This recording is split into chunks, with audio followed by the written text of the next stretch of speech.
Hello everyone, I am Julian Morris with the Channel 5 News. In the headlines, government policies to mandate construction standards to promote greater access for the disabled. Plans to restructure the Ministry of Trade. And Magistrate Mikey Bruni loses his battle with cancer. The details coming up.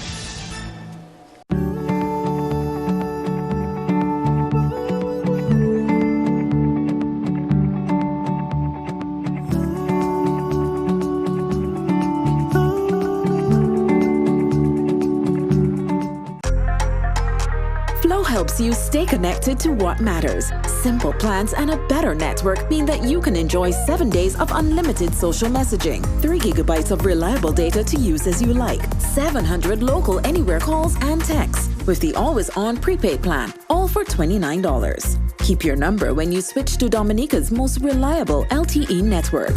Buy wherever you top up. Switch to Flow. It only gets better.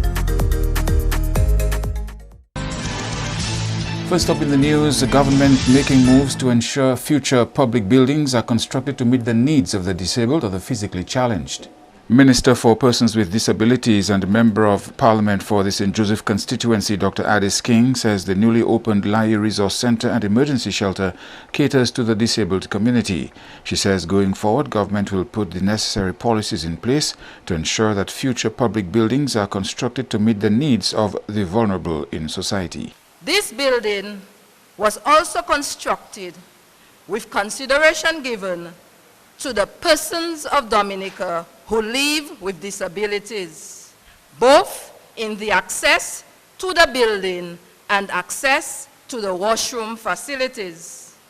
It is the intention of this government to put policies in place so that all public buildings are constructed with easy access for this group of vulnerable people.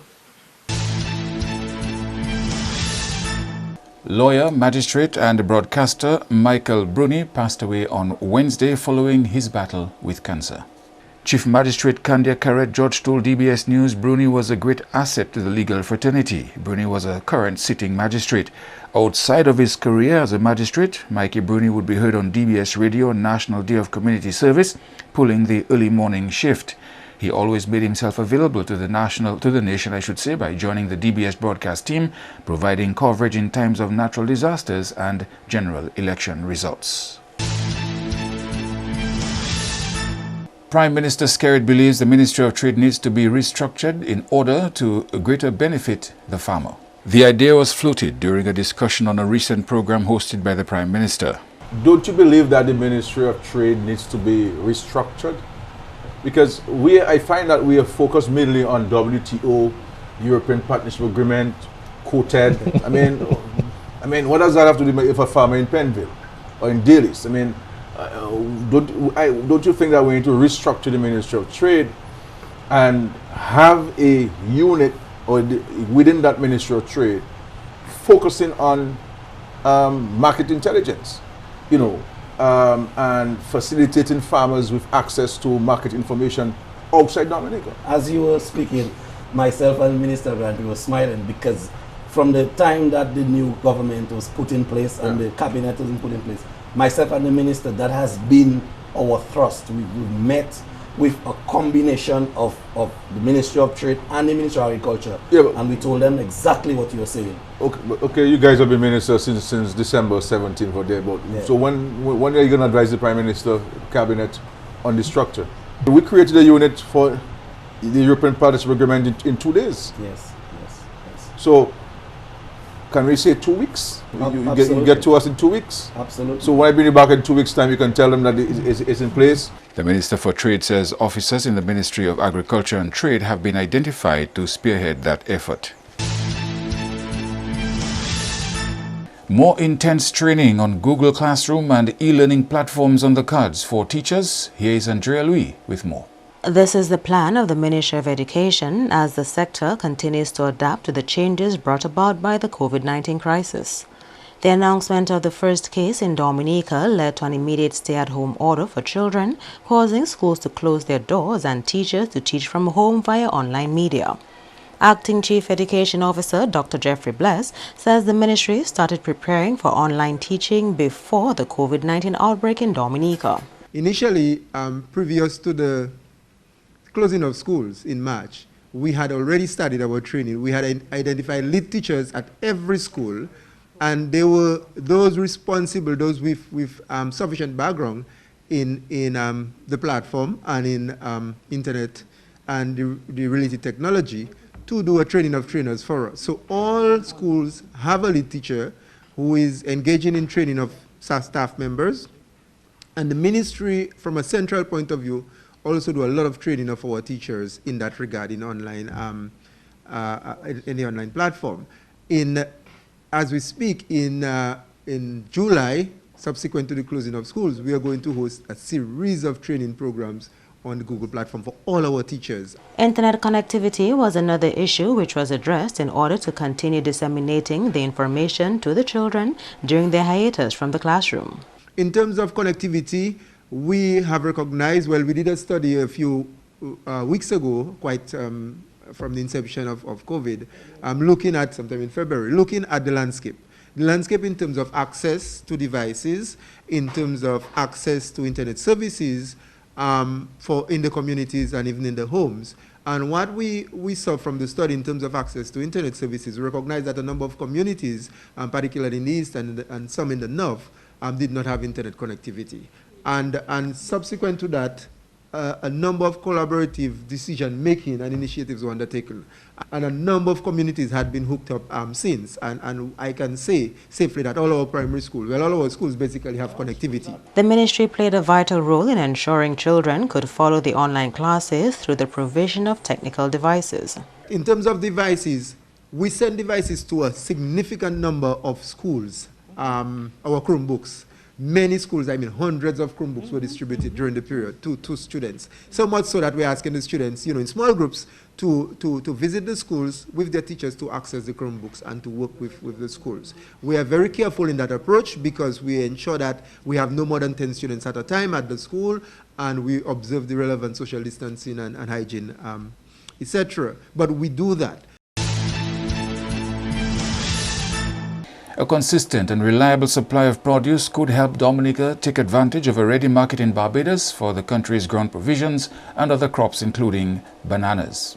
These markets are accessible to Dominica, but only if supplies can be shipped on a regular basis. At present, we have a boat called the Scottish Sky, which goes to Barbados, and Barbados literally wants a 20-foot container of bananas on a fortnightly basis.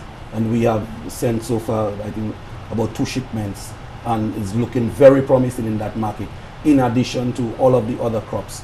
Right now, we have boats supplying the British Virgin Islands, Antigua, Guadeloupe, Montserrat, Anguilla, Martinique, on a weekly basis. And so it is just for farmers to produce for us. Some of the major crops we're talking about are dasheen. Of course, we ship dasheen to the United Kingdom and to Miami. We have a market there for dasheen, and dasheen is also doing very well in the region. We have plantains. Plantains doing very well. There's an outfit in Antigua making plantain chips, so ask us for more and more. But I've been told that we are not able to supply this operation in Antigua with sufficient plantain to sustain the plantain chips.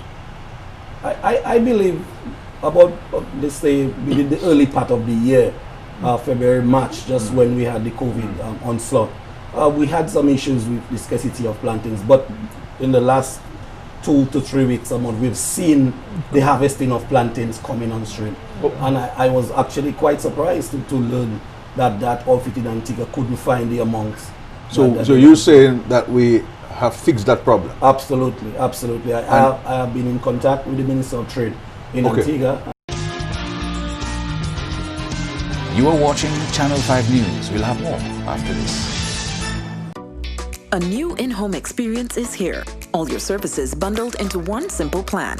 Faster, more reliable Wi-Fi so that you can binge, play, and stream uninterrupted. Unlimited flow local landline minutes mean you can talk and talk and talk. Plus the best in TV entertainment with over 120 channels and 29 in HD. All for $160 a month with the new all-in bundle. With Flow, it only gets better.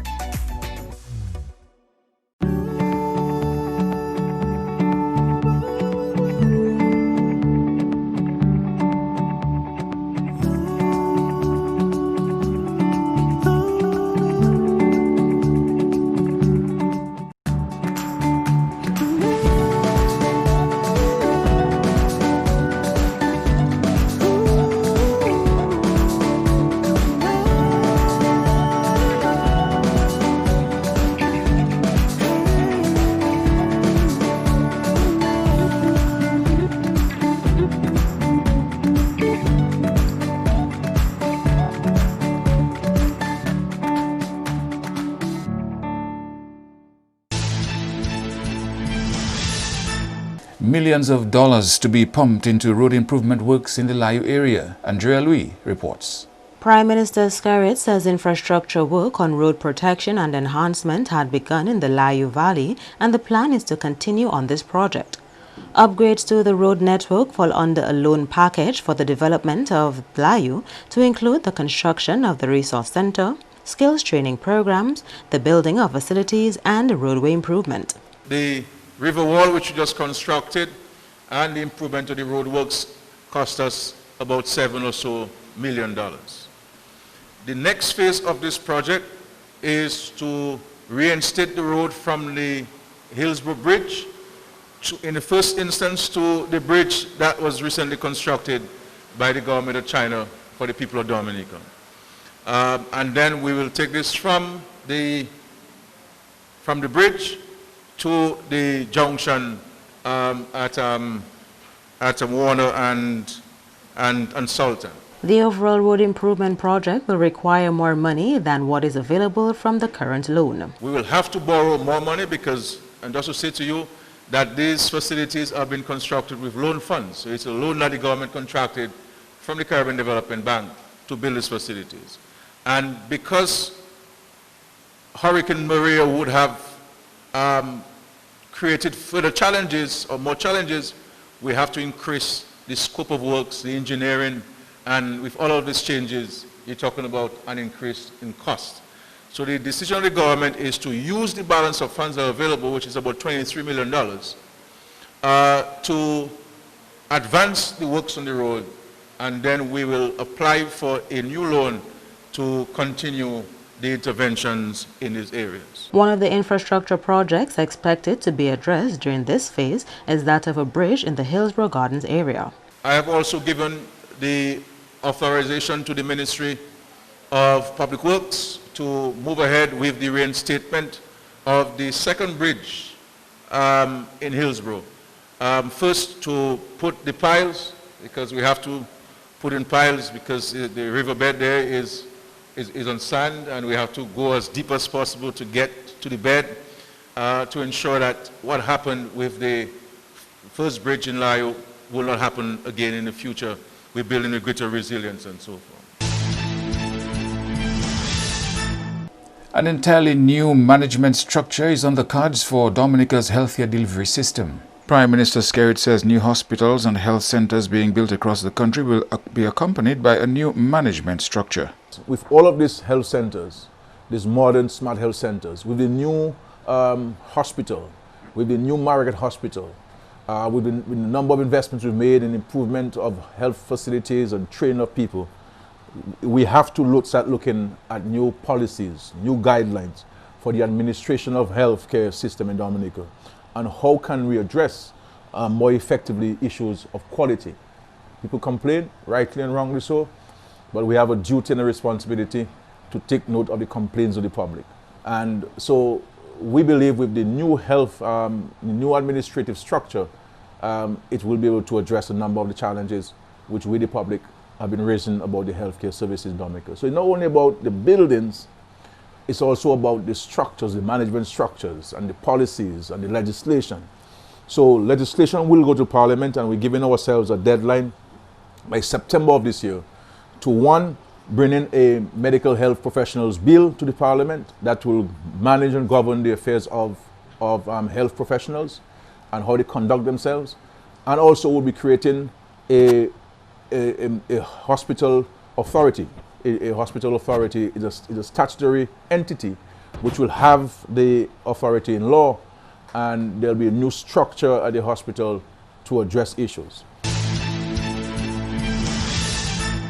And Senior Counsel Anthony Astafan says he finds a letter written by a committee of concerned lawyers to the Chief Justice of the Eastern Caribbean Supreme Court as deeply offensive to the people of Dominica. The letter, signed by attorney Singula Bloomquist Williams, John Eliu Charles, Joel Paris, Ronald Charles, Joshua Francis, and Bernard Wilshire, complained to the Chief Justice about the Attorney General's letter of 9th June 2020, in which he challenges the suitability of Justice Wynant Adrian Roberts to preside over the election petitions hearing. The attorneys say that by writing to the Chief Justice seeking the recusal of Justice Wynant Adrian Roberts, the AG is attempting to intimidate the court. Astafan says it's concerning that the committee of lawyers remained silent over the savage attack of Justice Bruni Stevenson, who subsequently recused herself from the election petitions matter. How does a letter to the Chief Justice copied only to the lawyers undermine the confidence in the court when these people sat there with blindfolders on, when a woman, a lady's reputation was being savage and physical safety being threatened, and they said nothing? And that did not constitute intimidation of the court. The Attorney General should be reminded there's a legal procedure for seeking the recusal of a judge. Where was that advice to Lennox Clinton when he began to light the fire to burn down the reputation of Bruni Stevenson books? Why did they not go on radio and say, Mr. Linton, what you're doing there is wrong? There's a procedure for recusal. Get them to file an application to the court. They started to attack the Chief Justice, then they started attacking ventures, and not a single application for recusal is on file. He should know it, but if he does not, there are younger lawyers on the particular case. They only know it now because of Adrian Roberts, because of the letter the Attorney General wrote and mentioned her. They never knew it with Bruni Stevenson books. These are people in the legal profession. These are people sworn to protect the integrity of the court, as I have done in other jurisdictions religiously. And they shut their eyes and their pens and their papers and their books and their consciences and their honesty from Bruni Stevenson books. Prime Minister Skerrit says there is no reason why farmers who benefit from government concessions cannot pass on the savings to the consumers. The Prime Minister is of the view that provision of free fertilizer and equipment must result in more affordable produce for the consumer. The Minister for Trade says some farmers do not stick to the agreements, therefore the desired outcomes are not achieved. With Dexia, we have what is called the support program, Agricultural Farm Support Program, where we provide the farmers, our contracted farmers, with inputs, with fertilizer, with planting material, with some technical support in collaboration with the Ministry of Agriculture. But what you find is, after having received all of that, especially fertilizer, when the crop is ready for harvest, the farmer sort of, quote unquote, breaches the contract and sells the produce to a huckster who is willing to pay him more than the going rate per pound of the particular produce. And that is the problem that we're having. So it is not that there's a lack of production. There is production, but the farmers sometimes do not keep to their agreement and sell the produce for Dexia, or make the produce available to Dexia as the terms of their contract would dictate. In the huckstering trade, most hucksters come to you in the pack house or in Dexia, and they say, okay, give me $40,000 worth of produce. I need to sell the produce in Matnik or in St. Martin, and when I am paid by the supermarkets that I supply, when I come back on the return trip, I'll pay you for what I took. And then they run up credits of massive amounts, and then you just don't see them. They avoid coming to pay. They go straight to the huckster instead.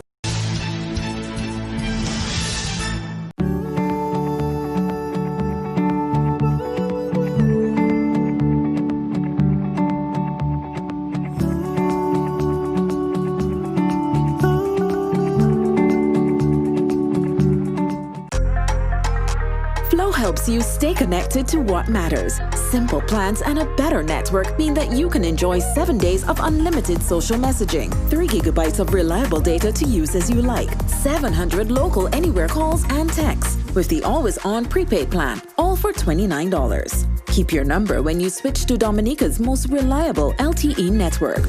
Buy wherever you top up. Switch to Flow. It only gets better. To end the news, a look again at the headlines. Government policies to mandate construction standards to promote greater access for the disabled. Plans to restructure the Ministry of Trade. And Magistrate Mikey Bruni loses his battle with cancer. You may access the news on our YouTube channel. On behalf of the production team, I am Julian Morris. Thank you for watching. Join us tomorrow.